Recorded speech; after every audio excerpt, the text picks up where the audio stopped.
বিকেলেই মুখ্যমন্ত্রীর কাছে দরবার, আর মঙ্গলবার রাতেই অ্যাকশন। ৮ বছর পর গ্রেফতার করা হলো 10 অভিযুক্তকে। 2018 সালে কাকদ্বীপে সিপিআইএম কর্মী এবং দম্পতিকে পুড়িয়ে খুন করা হয়। সেই ঘটনায় গ্রেফতার 10।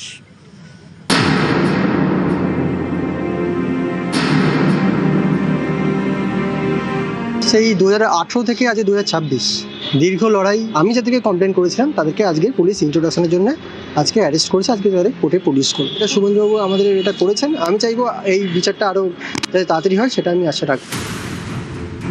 14 মে 2018 রাজ্যে পঞ্চায়েত ভোট।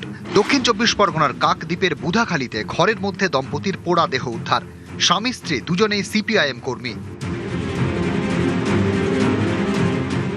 এরপর 8 বছর কেটে গিয়েছে, কারো শাস্তি হয়নি। 23 জুন 2026 মঙ্গলবার বিচারের দাবিতে বিধানসভায় গিয়ে মুখ্যমন্ত্রী শুভেন্দু অধিকারীর সঙ্গে দেখা করে নিহত দম্পতির পরিবার, সঙ্গে সিপিআইএম নেতা মীনাক্ষী মুখোপাধ্যায়। আনিসের বাবা, তামান্নার মা বাবা এবং কমরেড দেবুদাস সুষা দাসের ছেলে দীপঙ্কর দাস, ওনারা গোটা রাজ্যেরই প্রতিনিধি হিসাবেই বলতে পারেন আজকে এসেছিলেন। প্রয়োজনীয় পদক্ষেপ নেবেন, যারা এই খুন, এই ধর্ষণের সাথে যুক্ত তাদের বিরুদ্ধে দ্রুততার সাথে পদক্ষেপ গ্রহণ করার জন্য আশ্বাস দিয়েছেন। মুখ্যমন্ত্রীর আশ্বাস। 12 ঘন্টা কাটতে না কাটতেই অ্যাকশন। মঙ্গলবারই 10 জনকে গ্রেপ্তার করে কাকদ্বীপ থানার পুলিশ।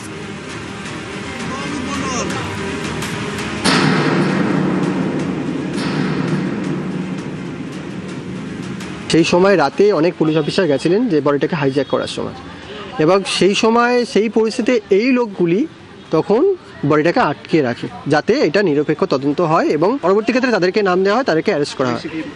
তারা প্রত্যেকেই সিপিআইএম কর্মী। তারা আপাতত এখনো জামিনে আছে। দেবু দাস ও তার স্ত্রী উষা রানী দাস নিহত সিপিআইএম কর্মী।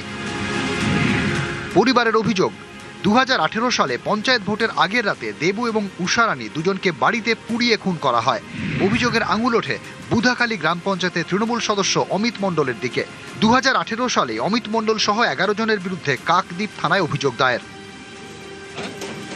কিন্তু ব্যবস্থা নেওয়া তো দূরের কথা, উল্টে বিতর্ক বাধে কাকদ্বীপে তৎকালীন তৃণমূল বিধায়ক মন্টুরাম পাখিরার মন্তব্য ঘিরে। সে সময় তিনি সুন্দরবন উন্নয়ন মন্ত্রী। তৃণমূল বিধায়ক দাবি করেন দম্পতির মৃত্যু খুন নয়, শর্ট সার্কিট থেকে আগুন লেগে দুর্ঘটনা। এই মর্মে রিপোর্টও দেয় পুলিশ।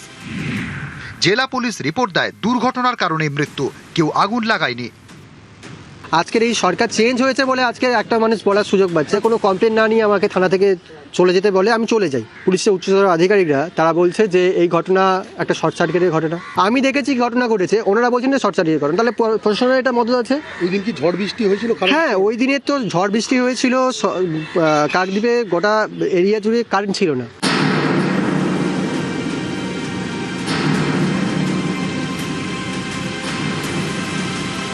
নিউজ 18 বাংলা।